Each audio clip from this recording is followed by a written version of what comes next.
The first DLC from CK3's Chapter 3 is out, and I'm really excited to share my thoughts on it with you.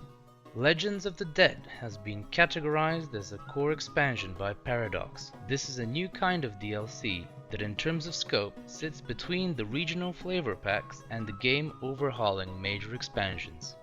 As with all CK3 DLCs, an accompanying free update called Scythe has also been released. In this review, I will firstly go over the new features as a whole and discuss the free portion later on in the video. I do feel that the free update adds more features to the game than I initially anticipated, so definitely worth discussing. This DLC has three main components to it: Legends, Legitimacy, and Plagues. I'll go through each of these in turn, quickly covering how they work and sharing my impressions. Let's start off with Legends first. Legends are something we've not really seen in the Crusader Kings series before. They are stories that spread around the map and provide various rewards to the ruler they are about, ranging from special buildings to powerful casus belli. Legends have a quality and a type associated to them, with the three quality levels determining the size and magnitude of the rewards, whilst the type dictates their nature. The three quality levels are Famed, Illustrious, and Mythical, whereas the types are Heroic, Holy, and Legitimizing. Heroic legends give additional prestige modifiers and access to powerful decisions that reflect your heroism, like launching a legendary adventure or demanding local submission. Holy legends are, unsurprisingly, focused around piety and can potentially grant you a saint title.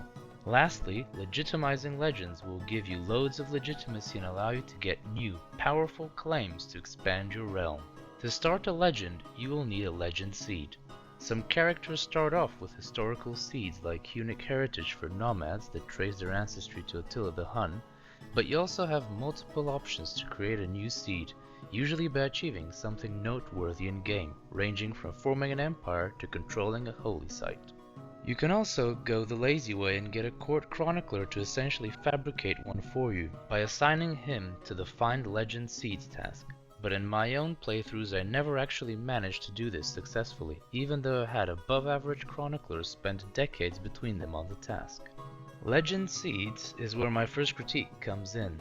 I found that with the exception of the historical ones, which are mostly concentrated in Western Europe, all the other active and completed legends I saw in-game looked generic. It was mostly just the most pious life of X or custodian of the holy site. Custodian is literally one of the least legendary words I can think of, by the way. Another gripe I have here is from a UI perspective. There is no map view that lets you see who has historic legend seeds around the world, and there is also no single place where you can neatly see what you need to accomplish to get a legend seed. The closest thing I found to the latter is going through the Major Decisions tab and looking at the rewards, but these are not the only way to get seeds. Anyhow, once you do have a legend seed and fulfill the starting requirements, you can become the legend owner and start spreading it around the world. You will get plenty of events that help with this. You can also put your court chronicler to work via the Extol Domestic Legend task. Once a legend is present in a county, it bestows it with positive modifiers. Owning a legend can be quite costly though, so keep an eye on your finances. Vassals and neighboring rulers can also promote your legend, which will boost spread in the lands they control and give them promoter rewards. Indeed, this is something you can keep in mind for playthroughs where you're struggling to find a legend seed. Promoting a neighboring ruler's one gives you positive modifiers at very little cost. Once the legend spreads in a certain amount of baronies, you can upgrade it to maximize the rewards you'll get on completion. Choosing whether to upgrade or complete will depend on your circumstances. Upgrading will give you no immediate payout and require you to maintain the high gold cost, but the rewards when you do eventually complete will be considerably better. I already alluded to the UI not being great, but I also think that the terminology that the devs have chosen here is confusing. Myths and legends do not have seeds or owners. Even quality is debatable. This makes them sound like a physical object, which stories are most definitely not. Aside from this, the legend chronicle that gets created once you start a legend can sometimes feel comically generic, making it obvious that it is being generated by the AI with little to no regard for what is actually happening in-game. All in all, I found Legends to be a clumsy and needlessly complicated feature, which sadly felt immersion breaking. I did like the spread mechanics and the fact that other rulers can promote your legend, as these felt somewhat realistic. You've already heard me mention the concept of legitimacy a few times. This is a brand new measure to show how legitimate a ruler you are, and it can provide some very powerful rewards.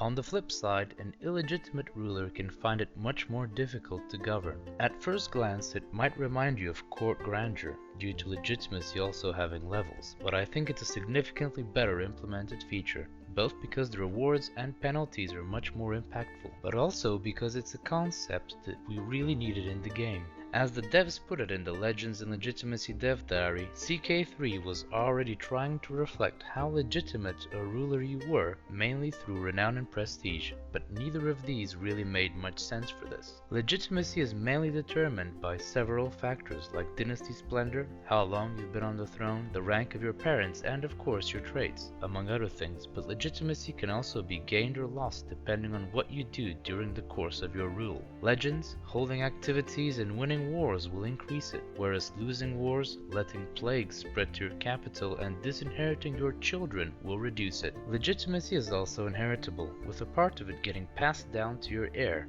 but they will still be subjected to a calculation of their own, based on who they are and their relation to you. Something I absolutely love about this mechanic is that there is an element of relativity applied to it. For example, the positive effects of a high legitimacy are much more pronounced when your account, whilst the negative ones, due to a low legitimacy, are not that impactful. This is turned upside down once you get to Emperor rank, where a low legitimacy can be really crippling, but a high one will not be that noticeable. Another aspect of this relativity is that vassals also have legitimacy expectations of you, which are derived from your title rank, era, and how long your family has ruled over theirs, as well as their opinion and relationship to you. Not meeting these expectations makes it harder to rule over your vassals, increasing their discontent and likelihood to join factions. I'm sure some of you still fondly remember the much-loved Reaper's Due DLC from CK2, and the Plagues component of this update is CK3's answer to that with a significant visual upgrade. Plagues can now spawn in any holding, with the likelihood of this being determined by numerous factors such as county development, buildings, and even terrain. Every outbreak has 3 levels of intensity: minor, major, and apocalyptic. The intensity affects the rate of spread of the plague, as well as how long it lasts, but this isn't the only factor. Province development, buildings, cultural traditions, and immunity from prior infections also play a role in the spread of an epidemic. A new tab has helpfully been added so that we can keep track of the infection rate and where the disease is likely to spread to. The higher the infection rate in a county, the bigger the negative modifiers on it are. The main tool at your disposal to fight these outbreaks is called Plague Resistance, which reduces the maximum infection rate. So whilst you can't completely avoid outbreaks, you can definitely reduce the impact that they have on your realm. There are several ways to boost plague resistance, including the hospices and burial sites building chains, but also through a new court position task for your physician. As a last resort, you can take the Isolate Capital or Enter Seclusion decisions, which were also present in CK2's Reaper's Due. Negative modifiers applied to counties are not the worst thing about plagues. They can in fact take out characters too, whether that be close family, your heir, or even you. Infected characters get a trait specific to each disease, which is removed on recovery. The biggest and baddest plague out there is without a doubt the Black Death. Historically, this disease wiped out approximately half of Europe's population and was so consequential that some modern historians even attribute the end of the feudal system to it, due to the severely decreased workforce available to work the fields. This gave serfs and freemen leverage to negotiate higher wages, lifting them out of poverty and servitude to their lords. In CK3, the Black Death works just like the other plagues do. Other than an increased rate of spread and leaving a much higher amount of casualties in its wake, you also get special events before and after it reaches your realm, allowing you to prepare and then manage it in the hope of surviving its brutal onslaught. If and when you lose relatives to any of these diseases or any other causes, the update introduces the funeral activity, giving you a chance to mourn. These work like many of the other activities, and the main rewards are piety and legitimacy. There's also a new Mourn intent which focuses on reducing stress. This can be very useful once you've lost someone close to you, as this usually causes a spike in stress. Now that we've covered all the major new content, we can finally distinguish the free part from the paid DLC. To put it in a very oversimplified way, I'd say that the Legends features are the main part of the paid DLC, with Legitimacy and Plagues being mostly delivered by the free update. Do note, however, that there are still some important features that add flavor and variety to Legitimacy and Plagues that are contained within the paid DLC, such as the funeral activity or the special Black Death event chain. I would recommend having a look at the official changelog. I've linked it into the description below. Looking at the overall content of Legends of the Dead, I would give it a 7 out of 10, on account of the well thought out Legitimacy and Plague mechanics that were introduced. Legitimacy is a much needed mechanic, and Plagues are something that many in the community have been craving since CK3's release. It's definitely worth jumping back into the game if you haven't played it in a while. However, I can't really recommend buying the paid DLC, which I would put in the nice to have category, mostly due to the weakness of Legends, which are the main content of the paid DLC. If you found this helpful and want to see more reviews on historical games and DLCs, please like and subscribe to support the channel.